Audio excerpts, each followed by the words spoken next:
Time is ready to go. We are ready to go. All right. Good morning, everybody. We'll go ahead and get started. It's 8:03 and everybody's got somewhere else to be.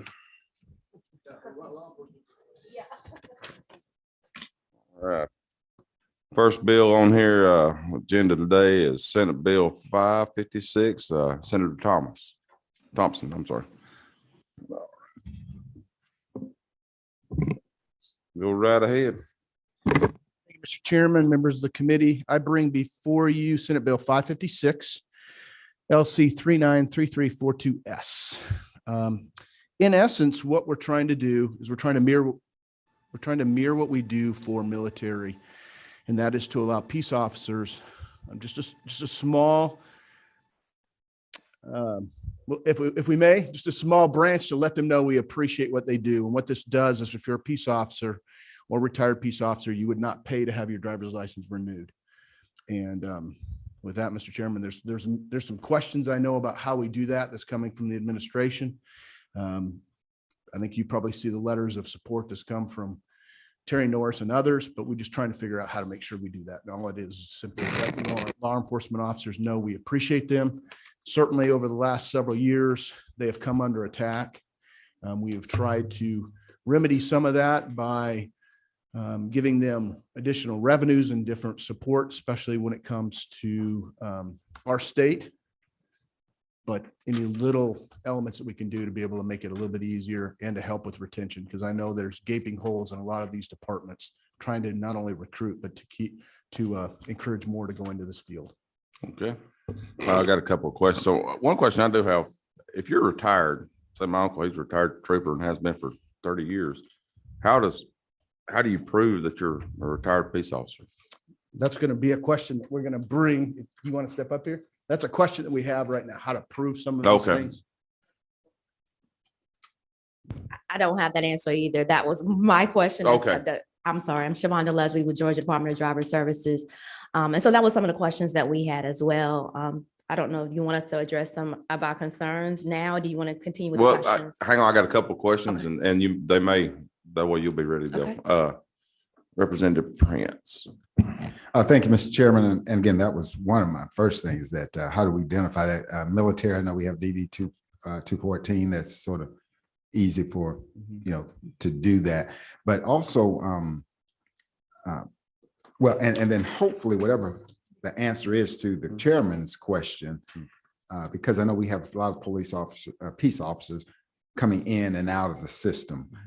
Is there a way, as he said, what are we going to do to show that? But then my last sort of concern or question is the possible costs to DDS. And one of the reasons I sit on part of my job is like on appropriations and on that subcommittee that looks at their budget every year, and I know what it is. So, and this is a revenue generator when they do licensing. So my concern is how are they gonna, or is there a fiscal note on how much they're gonna lose on it? Sorry. So, Mr. Chairman, I answer that question. Sure. So fiscal note on it right now shows 2.318. Ledge Council and I were talking about this. We talked about this in the Senate as well. One of the things we could do is within the bill, if it was a will of the committee, is you'd have to keep your post certification up to date. And so in that case, it would be narrowing this down. So if you retired, you did not keep your certification up, you would not qualify. That's one of the ways to address that. So. Okay. Chairman Corbett. Well, thank you, Mr. Chairman, for bringing the bill. I certainly appreciate what you're trying to do, but a couple of questions, if I may. I went to the code and printed out the definition of a peace officer, and it's pretty broad. It's peace officer employed by the state, any warden, anybody that's a peace officer annuity that participates in the peace officer annuity benefit fund, law enforcement employee of alcohol tobacco unit, the Department of Revenue, Department of Transportation, enforcement officers, any full-time identification technician, supervisor employed by a state or subdivision. Anyway, it goes on pretty broad. I mean, is that the intent for all these to be in this bill, or is it just for active duty or retired police officers? And that was my question. I mean, it's definition right now is pretty broad. So thank you for the question. What our original intent, it changed, right? All this, typically we start with a bill, right? And it continues to, people think it's a great idea and they want to be included. And sometimes your bills feel like they're vehicles or Christmas trees before you get too far down the road. The intent was to honor current law enforcement. Then it grew into a little bit more than that. That's why certainly if it was the will of the committee to be able to address what our initial concerns were, is recruitment and retention of our law enforcement. That was the intent, is to be able to pare this back down to address some of the concerns of the agency. And that is if you went with, again, maybe a current post-certified, that would give a level of accountability and narrow that down. And of course, to Representative Prince's question about fiscal note, that means it actually would pare that down a little bit too. Not that we should ever be concerned about $2 million to be able to take care of our law enforcement, but certainly it wouldn't grow. Okay, and the other question, and I would be, I mean, that would narrow it down, and I think make that 2.3 a better number anyway. The other question on lines 31 and 32, we struck all former members of the National Guard or Reserve from being part of this. Can you speak to that? And I might ask Ledge Council to speak to that as well, if that's what we're doing there. Why are we taking the Guard out of this? If we may, because I think it's redundant. Sure, that was the will of the Senate committee. They believe it should be redundant, but I would probably think that you're now removing people from the National Guard that served in another state that have 20 years of service, because they were looking at, let's see, what is it? E allows a Georgia National Guard with 1 year of service, but that's a Georgia National Guard member, not necessarily someone who served in another state National Guard with 20 years of service. So that would be my concern, that you're now unintentionally removing someone that's currently getting it for free. That would not, but that would be a policy decision. So this would be unintentional. I mean, I don't think their intent was to get rid of anybody that's currently getting it, but I think it could have. It could cause, if we remove this. If we remove it. So it's a policy decision, but I do think it might not be what the intent was in the action of committee. So we can go back. What the intent was is certainly we would not want to extend a benefit to someone that maybe was serving in another state. This is for members in our state, right? And so that was the question that was coming out of committee, and that's where that was at. But to what Ledge Council said, certainly if you had a member that is here, because that doesn't say Georgia National Guard, we would not want to remove that benefit for someone that's already getting it and they're serving here. So again, we'd be amenable to be able to correct that in this committee as well. Okay. Let's see, who's number 13?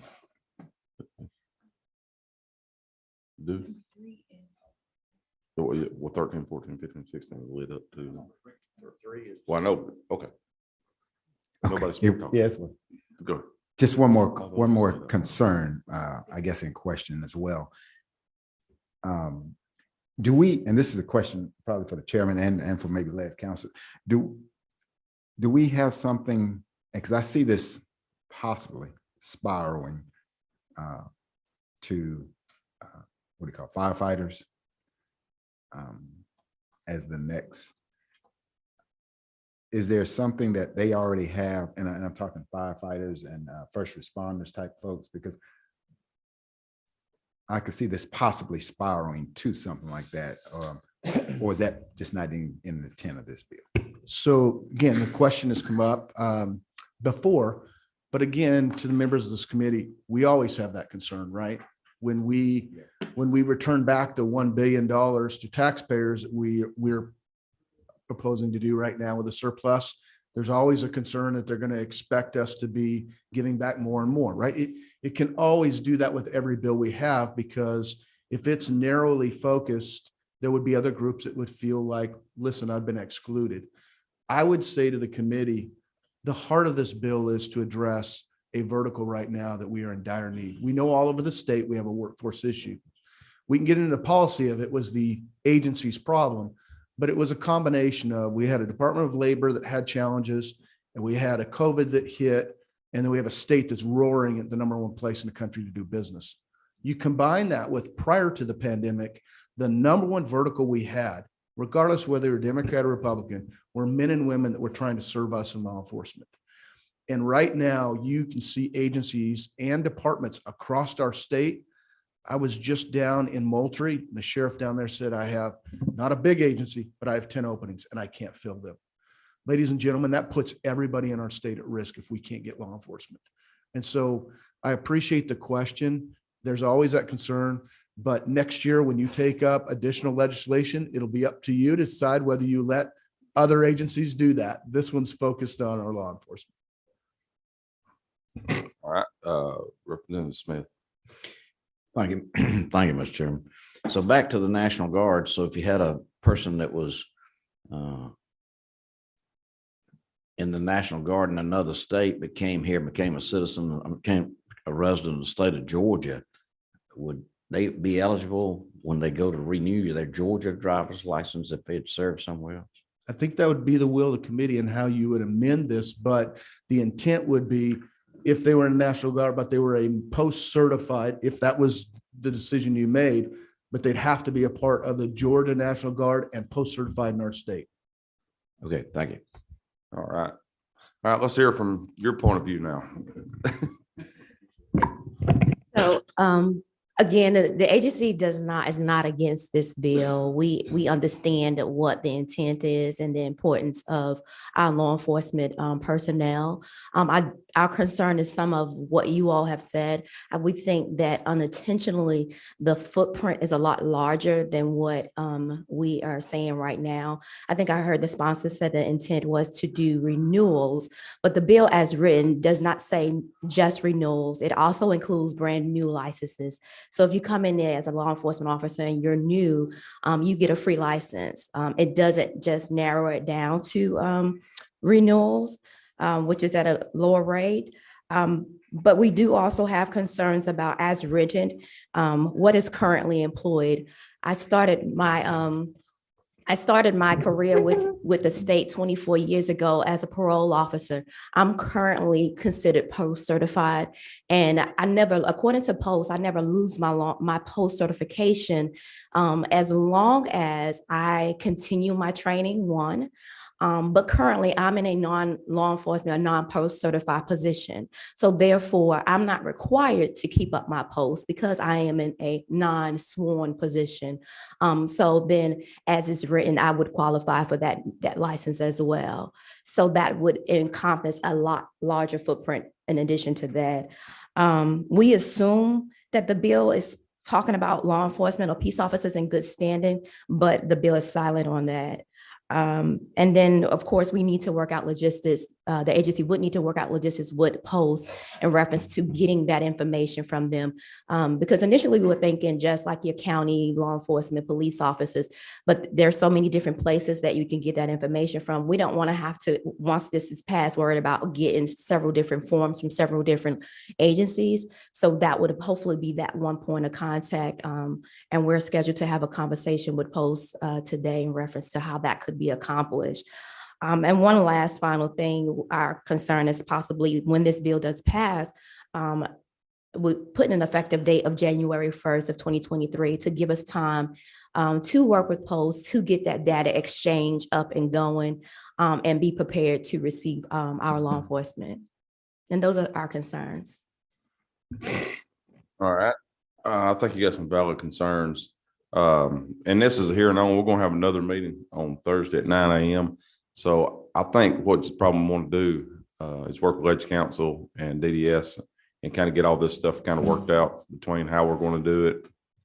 And let's come back then and look and see kind of what y'all came up with and make a decision then. Does that sound good to you, Senator? It does. And one of the things that I would say, and we in the Senate, we're pretty deliberate on this, and we looked at this. Again, I know there's some concern about how would we make sure someone was qualified. And the truth of the matter is, if you lose your post certification, that is a level of accountability, right? I mean, it's just like when you lose your license. Do we know that that's going to hold the DDS accountable in some ways? It will. But you know what? This state right now, when we empower agencies to do certain things, we expect them to be accountable for what they're doing. So again, we're certainly amenable to make some changes to this, but let's not let good be the enemy of perfect. We've heard that before. Sure. Yeah, I agree with you. I just think that when they just kind of get some more facts down on here and then go from there, I think it's a great idea. All right. Well, thanks, sir. Thank you.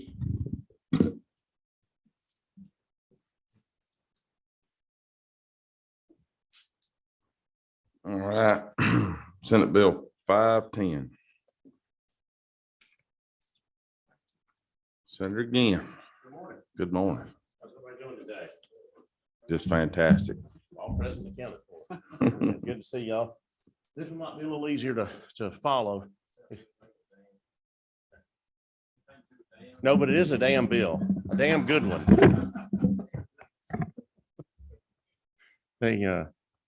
I had a constituent, and some of y'all may know, said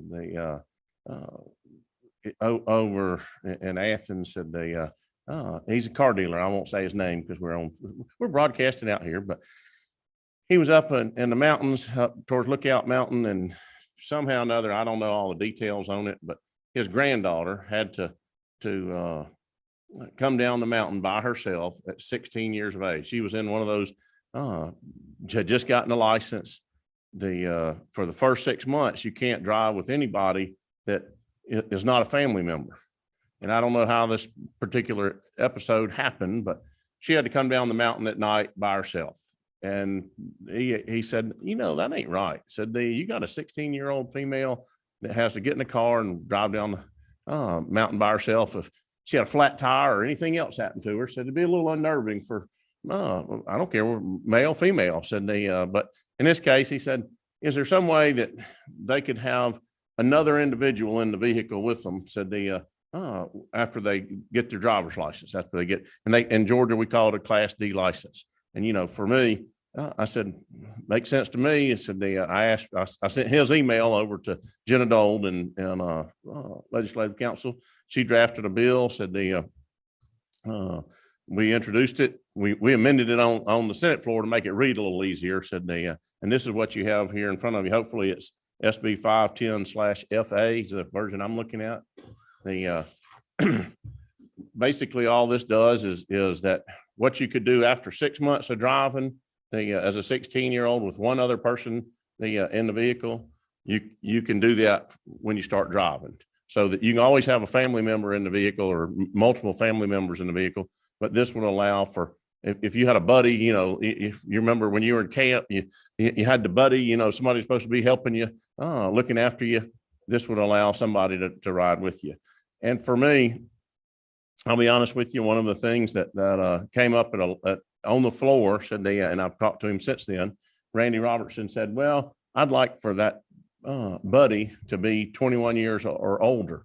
And I don't know whether that's important or not. That's up to the committee. I want to make sure that if there's somebody that's out there that's just gotten to drive, and I will tell you, the first time that I got behind the wheel of a car, said and was supposed to be going somewhere. I was at my grandmother's house in Athens, Georgia, right there on Prince Avenue. And I was driving back to where I grew up, and I'm thinking, I don't know if I know the way home. You know, this is before you had Google. This is horse and buggy days. Said but you know, for me, it was a little unnerving to first time you get in the car. Okay, I got to know which way I'm going. And for me, just having a buddy there to alleviate that concern, and I used my daughter as I said, look, you know, where you're most vulnerable, if your car breaks down and we're working on it, whether it's a flat tire or something under the hood, and you're looking at it, somebody comes up, they hit you in the head with the tire tool or whatever. Said that's when you're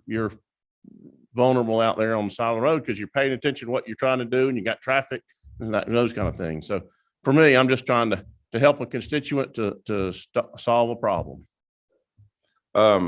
It's current law. Can't you have somebody that's over 18 ride with you?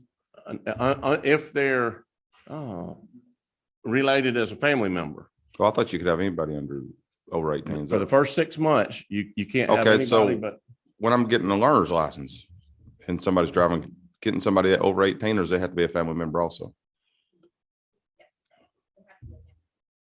So in both instances, it has to be a Yes, family member. Okay, currently. okay. All right. We got any questions?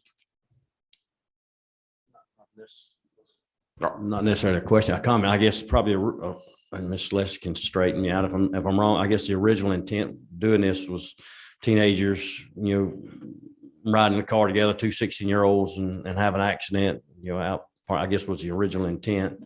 Will you speak to why this was this way to start with? I can't speak to the original intent, but I think that is reasonable to assume. It did come up in our internal questions. Just recently, we were discussing this bill in reference to the age. But we don't have any opposition to this bill at all. If you desire to make it where that person has to be a certain age, we would support that as well.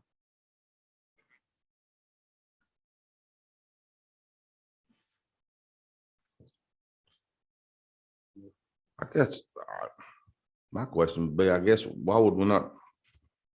I was 16. I understand. I run my first truck through my aunt and uncle's fence when I wasn't even supposed to be driving it. Oops. So I'm the reason this thing was probably made. But I think before we go to a 16-year-old, this is just my thoughts. And why wouldn't we just make it where any 18-year-old could ride with them for the first 6 months? Well, Instead of this just a family member.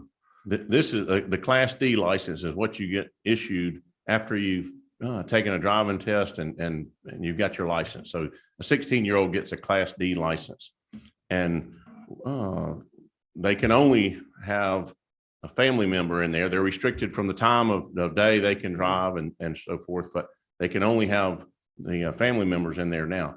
Whether you and the committee want to change it to okay, you can allow only a certain age person in there or not. To me, I hate to admit it. I rode in the back window of the car. We didn't have seat belts. There were lots of things that we did and we lived through it, but I understand. And I probably more so than most of y'all in here realize what it's like to lose a child.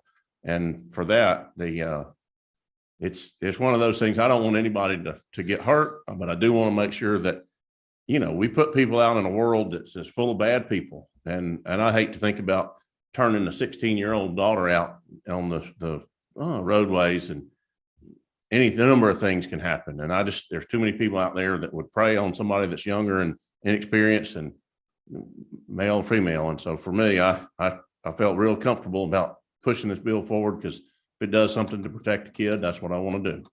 All right. What's the will of the committee? What number you, Chairman Powell? 26. Okay. I guess I'm the only one here that can tell you what the original intent of this was. When the Teen Driving Act was brought up several years ago, one of the things that the legislature and the professionals of the day realized that the youngest drivers, the ones that just get their license, are the ones that are most susceptible to having accidents.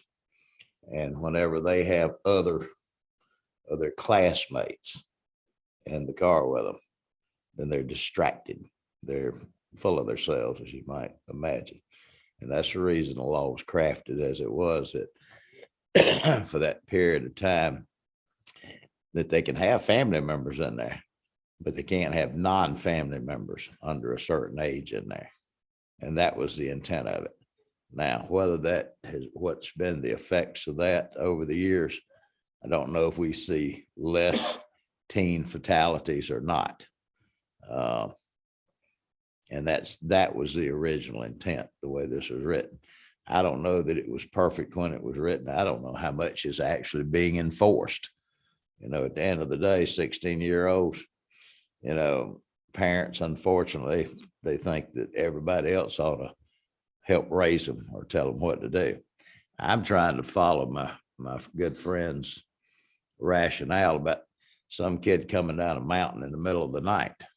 It was after dinner, I think, from what, and it was Steve Middlebrooks was who asked me about it. And it was a granddaughter. And he told me, he said, Frank, there she was. And I don't remember how the circumstances got there, but it was just one of those things that she had to drive down the Lookout Mountain, said the, So and for me, Was there nobody else there that could ride with her? That was my understanding. And so his daughter asked him about it. He asked me about it, and thus we got the bill. And I got to thinking about it. I said, well, that doesn't, I'd hate to be 16 years old coming down after dark. They wasn't in the restricted time period, but for me, I just said, it's one of those situations that, parental control. And this is where, for me, a parent can also put any kind of rules. They're the ones that hold the keys to the car. And for me, if a parent doesn't want a 16-year-old in with another certain age individual, I think, that's where parental control comes in. I don't know that it's our job as the government to mandate everything about good parental use. And so that's why, when I look at the bill, I'm just trying to make sure that there isn't a kind of a buddy system out there like you had in camp back when we were campers. I think, but I may be wrong. Jenna's the legal counsel, because it's been years since we've done this bill. And quite honestly, I don't remember anything having been brought up since the Teen Driving Act was passed. I really can't give an answer whether I know that the law says, if you're a teen driver and you're learning to drive, you've got your Class D license. They just didn't want, the intent was they just didn't want you in the car with a bunch of other teenagers running and doing all this. You can have anybody else in that vehicle if they're over a certain age. You can have, family members. If you got siblings, they can be in there with you. But, that's the will of the committee, whether they want to broach this subject. There's your original intent to it. And that's about all I got to say about it. Mr. Chairman said one of the things that I look at what you do as a parental influence, and they're going to decide you can do this or you can do that, whether you can drive or not. A lot of parents don't, and I've seen a lot of kids that really don't want to get their license till they get older. But for me, I would like to leave the discretion to the parents as much. They're responsible for their children, but in this case, I don't know all the details of how the circumstance came about, but it is one that it troubled him, and he asked me. He said, "Hey, can you fix this?" And I said, "I don't know. We'll see what." So I shared his emails with Ms. Dole, and she drafted the bill, and we cleaned it up a little bit. I will tell you, it's a confusing subject when you start looking at Class Ds and hours, and who can ride and who can't ride. But we tried to make it as easy as we could.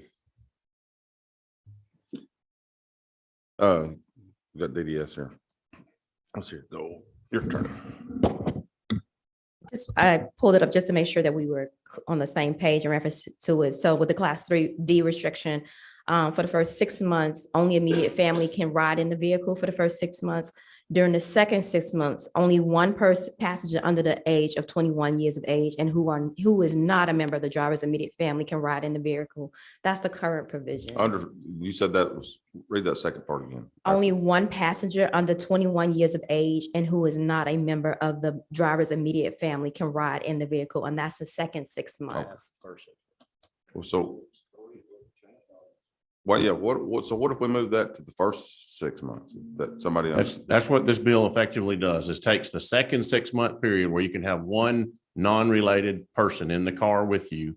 So to allow that to happen when they're 16 years of age. Okay. So that they can have a buddy, be there if, something were to happen, they break down or whatever. And, okay. I think you just need to add that under 21. I don't think that was part of that. If the intent is to make it like what it is now. And I don't, to me, it's obviously y'all are, the committee can tweak it which way you want to, whether that person's under 21 and I only want one person in that vehicle, but whether you make that person over 21. There are times when, you've got, okay, here's two high school students that are going somewhere. Maybe that's a good thing. But the parents are the ones that really can set those rules in that format. The less the state's involved in it, I think it's better and more parental control. one of the things I don't want to see us do is we have a law like this and, you know, somebody said about enforcement. Well, you don't want to set a bad example for children, especially impressionable drivers. Oh, well, that's a law, but we don't have to follow that. If we're not going to follow the law, then we need to do away with it. And to me, that's why when I look at this, there's a lot of people that would just say, well, we'll take so-and-so with you and y'all go do this. Well, that'd be in violation of the law. That's not a good practice for us to start teaching young drivers that only certain laws apply to you. And that's where, for me, I appreciate that the law, the intent of the law is to save young drivers' lives, and I want to do that. At the same token, I don't want to just ignore if it's a law, then young drivers need to know we try to enforce the law. All right, we got Chairman Kennard on Zoom. Chairman, Representative Kennard, I almost gave you promotion. Yeah. You have a question this morning? Yes, thank you, Mr. Chair, and thank you, Senator, for bringing this bill. I think I understand the intent, and I applaud the intent of what we're trying to do. I know for me, raising 3 teenagers and many of the families in my district, they certainly have appreciated the law as it sits now. And I think overall, it saves more lives than teenage fatalities. I don't have the stats on that, but from an anecdotal experience as a parent and representing my families in my district, I think the folks here are pretty comfortable with the way the law sits now. And for that reason, I'll be opposing this measure. Thank you. All right. Representative Pat Smith. Okay, thank you, Mr. Chairman. On line 29, then, would we need to reword? It said more than 3 other passengers. And I think we've been kind of saying 1 passenger. So, or am I reading that wrong? Mr. Chairman, if I might, that section is dealing with after 12 months. So a person been driving for 12 months and the class D license. What we're talking about is where the first 12 months. Line 22, then is what you're, okay.